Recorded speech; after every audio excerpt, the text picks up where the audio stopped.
بسم اللہ الرحمن الرحیم۔ السلام علیکم۔ آج ہم قرآن حکیم کے بارے میں چند معلومات آپ سے شیئر کرنے جا رہے ہیں۔ جیسا کہ ہم جانتے ہیں کہ قرآن اللہ کی نازل کردہ کتاب ہے اور حضرت محمد صلی اللہ علیہ وآلہ وسلم پر نازل کی گئی۔ قرآن کے 30 پارے ہیں۔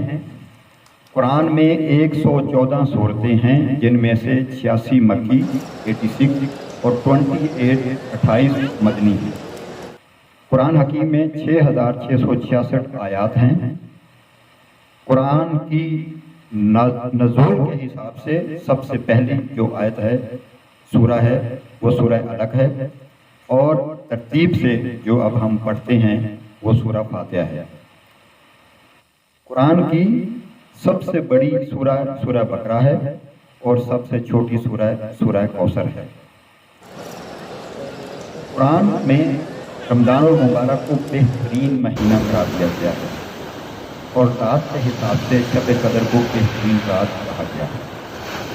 قرآن میں ایک ایسی سورہ ہے جو بسم اللہ سے شروع نہیں ہوتی اور اس سورہ کا نام ہے سورہ توبہ۔ قرآن میں ایک ایسی سورہ بھی ہے جس میں 2 بار بسم اللہ الرحمن الرحیم آیا ہے، اور وہ ہے سورہ نمل۔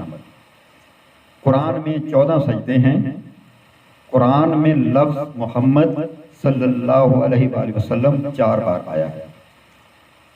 قرآن کی پہلی حافظہ حضرت حفصہ بنت عمر تھیں۔ قرآن کا ذکر، قرآن میں زندگی کا ذکر 145 بار آیا ہے، اور اسی طریقے سے موت کا ذکر بھی 145 بار آیا ہے۔ دنیا کا ذکر 115 بار اور آخرت کا ذکر بھی 115 بار آیا ہے۔ اس لیے ہمیں اپنا محاسبہ کرنا چاہیے کہ ہم دنیا کو کتنا وقت دے رہے ہیں، اور ہم دنیا کو کتنا وقت دے رہے ہیں، اور آخرت کے لیے ہم نے کیا بنا کے رکھا ہے۔ السلام علیکم ورحمۃ اللہ وبرکاتہ۔